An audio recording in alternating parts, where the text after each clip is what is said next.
안녕하세요 여러분, 노마드입니다. 세계사의 태풍의 눈 몽골 초원, 오늘 여러분과 제가 나누게 될 강의 제목인데요. 근데 이전까지 세계사의 편적은 사실은 이 몽골 초원에서 비롯되었다라고 보아도 과언이 아닐 정도로 지대한 영향을 끼치게 되는데요. 몽골 초원에서 변화가 일어날 때마다 세계사는 커다랗게 한번 출렁이는 커다란 변화가 일어나게 됩니다. 자, 그래서 오늘은 이 몽골 초원을 중심으로 해서 어떤 민족들이 부침을 경험했는지, 그리고 어떤 영향과 결과를 만들어냈는지에 대해서 탐구해보는 시간 갖도록 하겠습니다.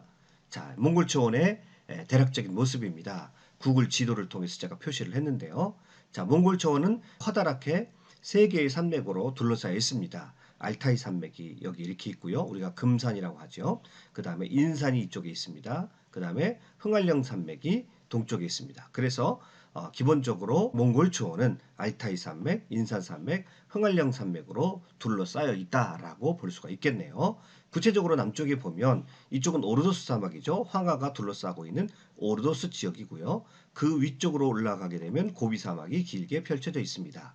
그래서 일반적으로 고비 사막 위쪽을 말하는데요. 북쪽에서 보게 되면 북쪽에 바이카로가 보이네요. 이 바이카로는 시베리아의 타이가 산림지대에 위치하고 있습니다.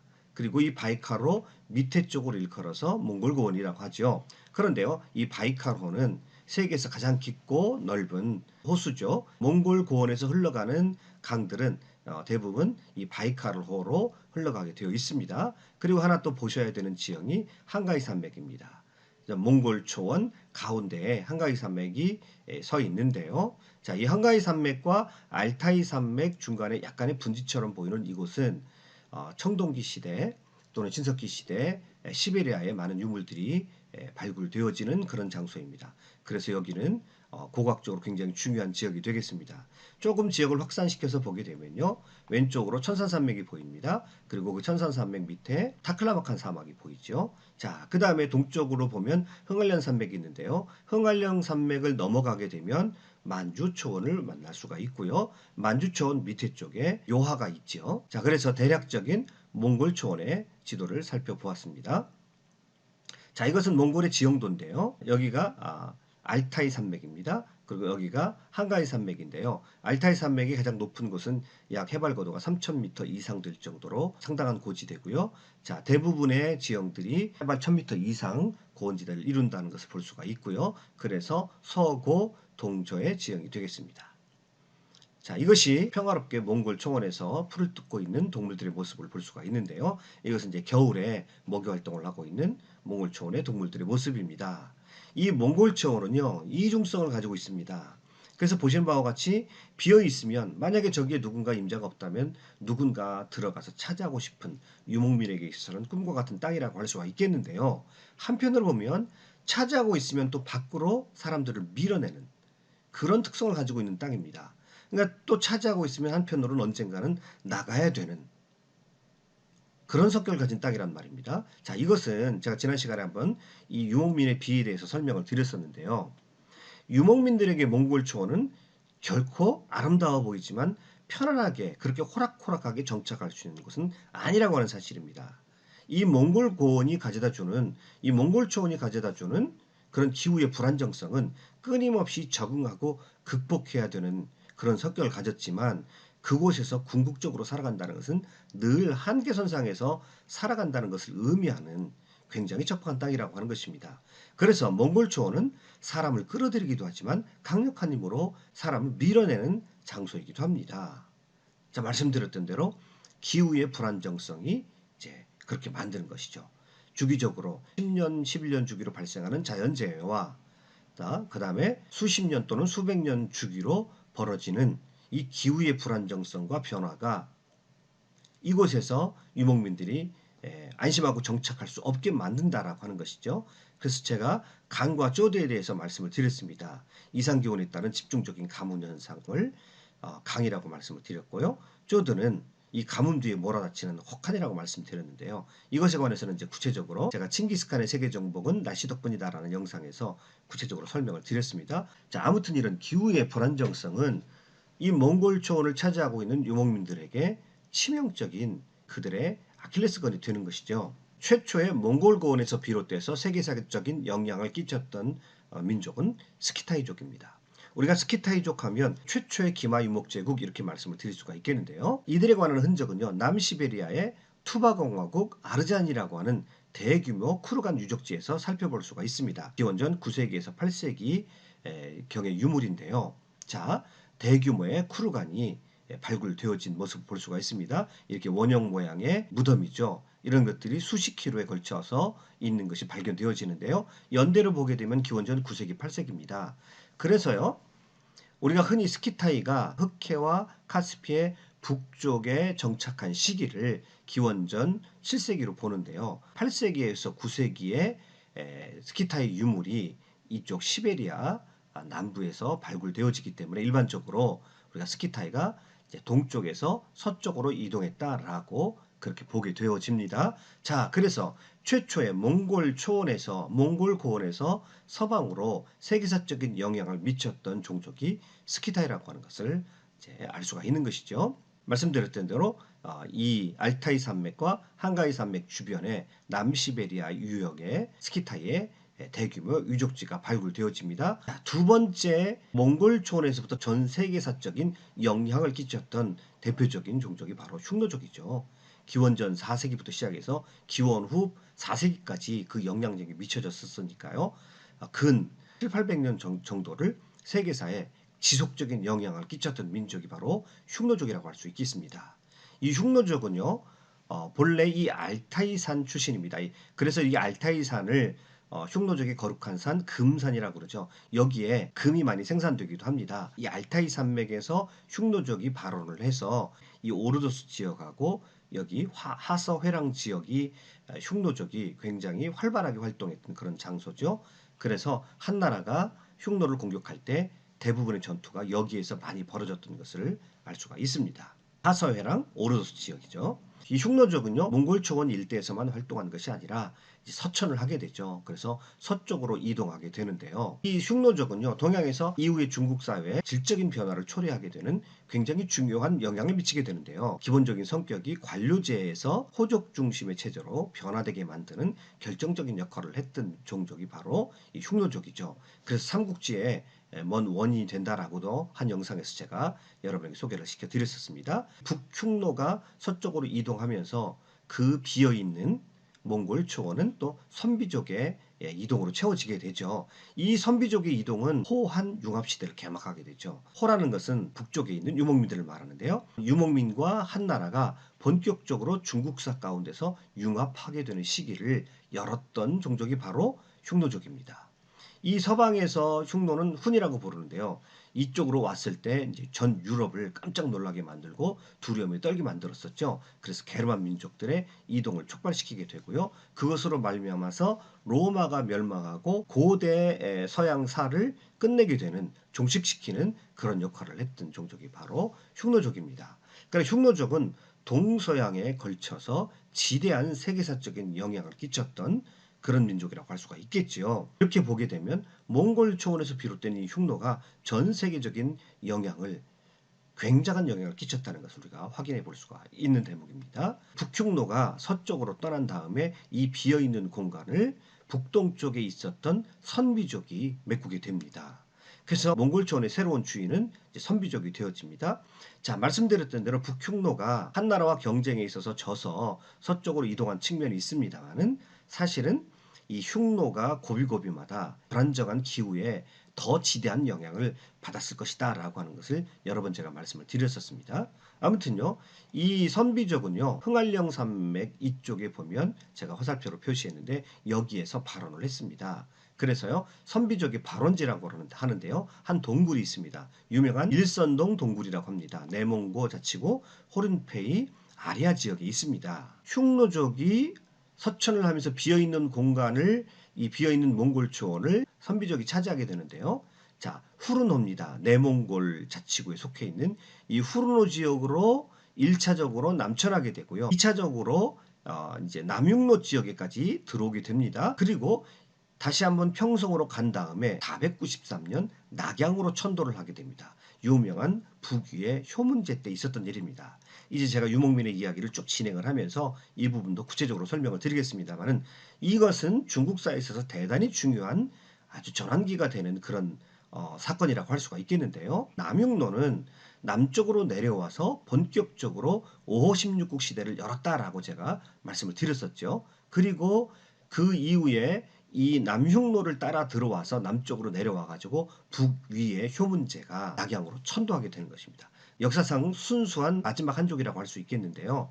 자, 동진으로 내려오게 되죠. 그래서 화북지방과 강남지방으로 나눠지게 되고 대부분의 화북지방은 흉노족 또는 선비족에 의해서 나라들이 부침하게 되고 지배를 받는 그런 형국을 이루게 되고요. 혈통상 마지막 한족이라고 할 수 있는 동진으로부터 시작되는 강남지방 역사가 시작된다라고 할 수가 있겠고요. 궁극적으로는 선비족의 우선인 수나라, 당나라에 의해서 중국이 전체가 통일되어지게 됩니다. 북위의 효문제를 다시 조금 더 자세하게 설명을 드리면요.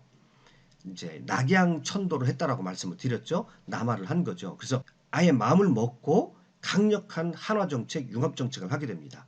그래서 자신들의 유목민의 전통을 일부 버리게 되는데요. 한족 복장을 입습니다. 그리고 한어를 사용합니다. 중국식으로 성씨 개명을 합니다. 그리고 적극적인 한족과 선비족 간의 통혼 정책을 펼치게 됩니다. 그래서 다민족 통일국가를 의도적으로 지향을 하게 되는데요. 그래서 자기들의 유목민으로서의 전통을 버려가면서까지 강력한 한화 정책을 펼치게 되어집니다. 그래서 북위의 효문제라는 사람이 흉노족의 결합 방식과는 다른 굉장히 적극적인 형태의 융합 정책을 펼치게 되는 것이죠. 자, 그 이후에 수나라와 당나라가 중국 전체를 통일하게 되고요. 당태종이라는 걸출한 인물을 맞이하게 되죠. 당태종 그러면 중국사 가운데서 가장 현명한 지도자, 가장 뛰어난 황제, 그래서 중국 사람들이 가장 좋아하는 황제인데요. 자, 이 사람에게서 북방 유목민의 독특한 포용성이 드러나면서 당나라는요, 당대에 굉장히 국제적인 성격을 지닌 대제국을 이루게 됩니다. 세계사적으로요, 장안은 세계의 제1의 국제도시가 되어지게 됩니다. 그러니까 그 당시에 이 장안을 가게 되면 세계 각국에서 온 수많은 사람들이 피부색과 모양과 체형이 다른 수많은 여러 민족들이 이 장안에서 활보하는 것을 볼 수가 있었다라고 하는 것이죠. 그래서 북위의 효문지에서 시작된 강력한 한화 정책이 한족과 호족이 연합하면서 포용성을 지닌 국제적인 성격을 가진 그런 나라를 이루게 되어지게 되는 것입니다. 그래서 이 당나라 때 비단길의 전성기를 이루게 되는 것이죠. 그래서 서역에서부터 수많은 나라의 사람들이 당나라까지 와서 국제적인 성격을 띤 그런 국가가 바로 이 당나라인데요. 이런 당나라의 성격은 북위에서부터 자신의 정체성을 버려가면서까지 이 한족과 융합하고자 하는 적극적인 선비족의 노력이 있었다라고 하는 것입니다. 여기서도 또한 이제 우리의 주제로 돌아가 보면 몽골 초원에서 이렇게 세계사적인 커다란 영향을 끼치는 사건이 바로 그곳에서부터 바로 시작되었다라고 하는 것입니다. 자, 그 다음에 몽골 초원에서 주인공으로 등장하는 종족이 돌골족이죠. 튀르크족이라고 합니다.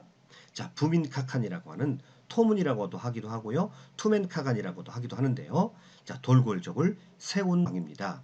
자, 이 지도를 보시죠. 이 지도를 보시면 이쪽이 바로 이제 알타이 산맥이고요. 여기가 한가이 산맥입니다. 그래서 알타이 산맥 조금 바깥쪽 쪽이요. 돌골족의 원주지가 보이게 되는데요. 투멘이라는 사람이 522년에 이 한가이 산맥을 중심으로 해서 몽골 초원에서 이 돌골족을 세우게 되어집니다. 이때 522년이죠. 그래서 지금도요.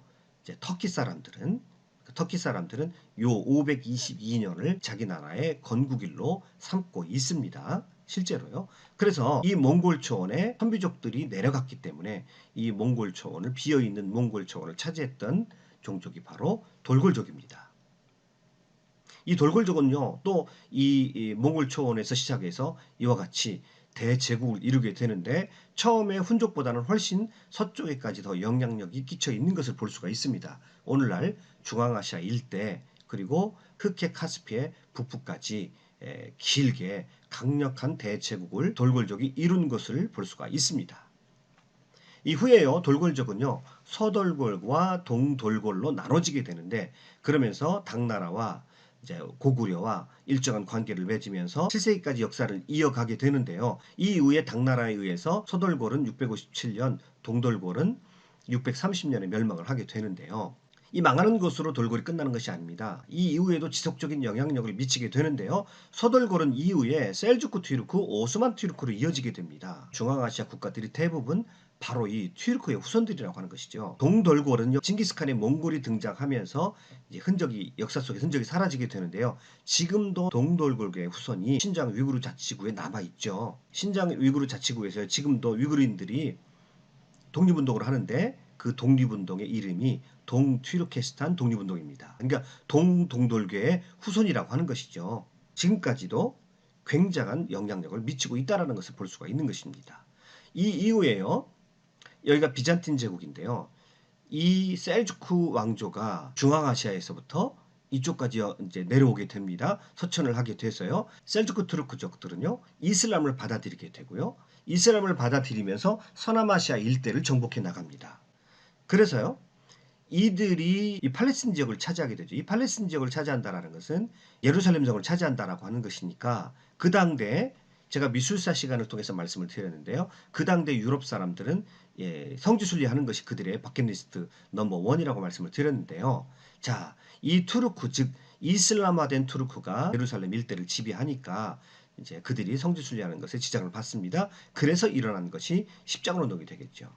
그래서 십자군 운동은 이 이후에 르네상스의 원인이 된다라고 우리가 일반적으로 받아들이니까 자, 투르크의 이동으로 말미암아서 십자군 운동이 일어났고 르네상스까지 이어지는 서양 역사에까지 지대한 영향력을 미치는 그런 일이 일어나게 되는 것입니다. 그러니까 몽골 초원에서 일어난 변화가 여러분 보십시오. 서남아시아 일대까지 미쳤고 이제 이슬람을 받아들인 튀르크에 의해서 십자군 운동이 발생하게 되고 르네상스로까지 이어지는 역사적인 출렁임이 계속 이어지게 되는 것입니다. 또요 뒤에 오스만 투르크가 셀주크 투르크에 이어서 서남아시아를 지배하고 끝내는 이쪽 비잔틴 제국을 1453년에 오스만 투르크가 멸망을 시키죠. 근대로 넘어가게 되는 어떤 연대기적인 지표가 되는 것이 이 동로마 제국의 멸망이라고 할 수가 있겠습니다. 자, 이와 같이 튀르크족이 세계사에 있어서 굉장히 지대한 영향을 끼쳤다라고 하는 것을 알 수가 있고요. 이것이 바로 몽골 초원에서 시작된 세계사의 출렁임이라고 말씀드릴 수가 있겠습니다. 자, 그리고요. 이 투르크족에 이어서 몽골 초원의 주인공으로 등장한 13세기경에 등장한 민족들이 바로 이 몽골족이죠. 후에 원나라라고 칭하게 되는데요.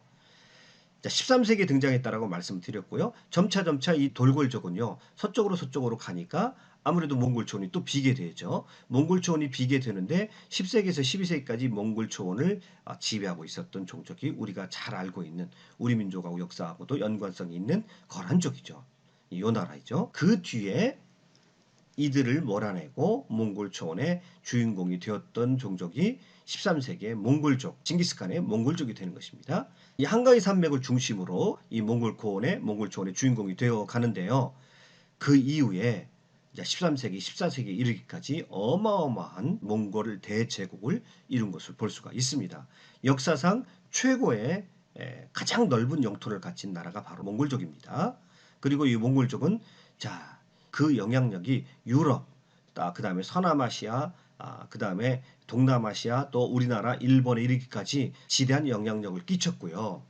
자, 이 몽골족은요, 너무나 많은 그런 업적을 남겼는데, 이 몽골족의 번영, 몽골족이 세계사에 어떤 영향력을 끼쳤느냐라고 하는 것은 팍스 몽골리카라는 이 단어로 딱 한마디로 요약할 수가 있겠습니다.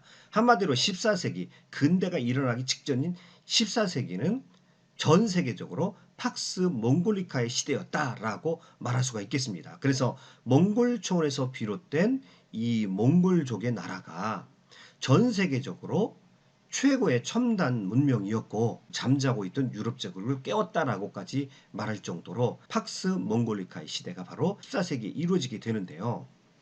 역사상 전례 없는 광역의 교통망 네트워크가 구축이 되어지게 되죠. 세계 각지의 사람들이 문물을 교환할 수 있도록 새로운 장들이 바로 이 몽골 제국에 의해서 만들어졌다고 하는 것입니다. 그래서 그 전에 경험해보지 못하던 활발한 교역이 이루어지게 됩니다.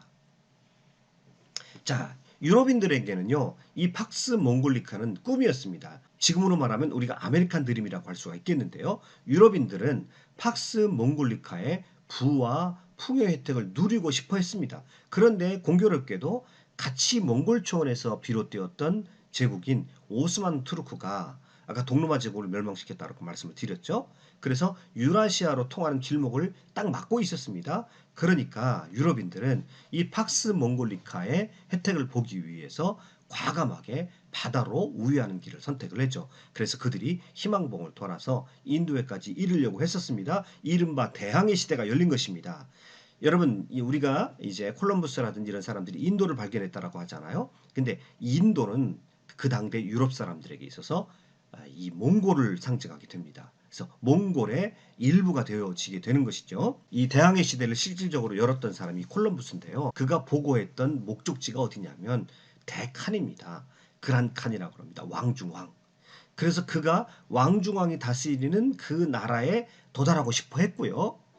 그곳에 가서 스페인의 두 국왕이 보내는 친서를 전달하겠다는 그런 의지로 항해를 시작하였습니다. 그럴 정도로 이 몽골은요, 유럽을 깨웠다라고 볼 정도로 유럽 사회에 지대한 영향을 끼쳤고요. 그 당대에 전 세계의 부와 전 세계의 문화를 한 단계 업그레이드 시켰던 제국이 바로 몽골 초원에서 비롯된 몽골 대제국이었다라고 하는 사실입니다. 자, 우리가 몽골 초원의 주인공들을 대략적으로 전 세계적인 그런 영향력을 끼쳤던 몽골 초원의 주인공들을 살펴보았는데요. 저는 이것을 보면서 삶의 고난에 대해서 다시 한번 생각을 해보게 됩니다. 몽골 초원의 그 한계선상, 몽골 초원의 한계선상에서 살아야 했던 그 유목민들이 그곳에서 강하게 훈련받고 강하게 연단을 받아서 그들이 전 세계적인 영향력을 끼치는 그런 주인공들이 될 수 있었다라고 하는 측면을 우리 개인사에도 한번 적용을 시켜보면 우리가 삶에서 당하는 고난들은 새로운 각도에서 새로운 의미에서 한번 생각해 볼 수 있다라고 하는 측면이고요. 몽골 초원에서 이와 같은 자신들의 삶의 척박한 부분을 해결을 하고 그리고 뭔가 새로운 전기를 마련해서 자신들의 힘을 전 세계적으로 펼쳤던 이 몽골 초원의 주인공들의 그런 모습 속에는 반드시 뛰어난 리더의 모습이 들어있다라고 하는 것입니다. 훌륭한 리더십이라고 하는 것은 그들이 속해 있는 공동체 속에서 공동체의 문제들을 해결할 수 있는 탁월한 관점과 탁월한 해결책을 제시할 수 있었던 사람들이 바로 리더라고 할 수 있겠습니다. 그래서 우리가 개인적인 삶의 고난의 문제에 있어서도 또는 역사적으로 공동체가 가지고 있는 문제들을 어떻게 해결해 가야 되느냐라고 하는 리더십의 측면에 있어서도 이 몽골 초원은 오늘 우리에게 던지는 굉장히 중요한 의미들을 많이 가지고 있다라고 하는 사실입니다. 몽골 초원의 척박한 자연환경을 극복하고 전 세계적으로 커다란 영향력을 끼쳤던 몽골 초원의 주인공들에 대해서 살펴보았습니다. 끝까지 강의 들어주셔서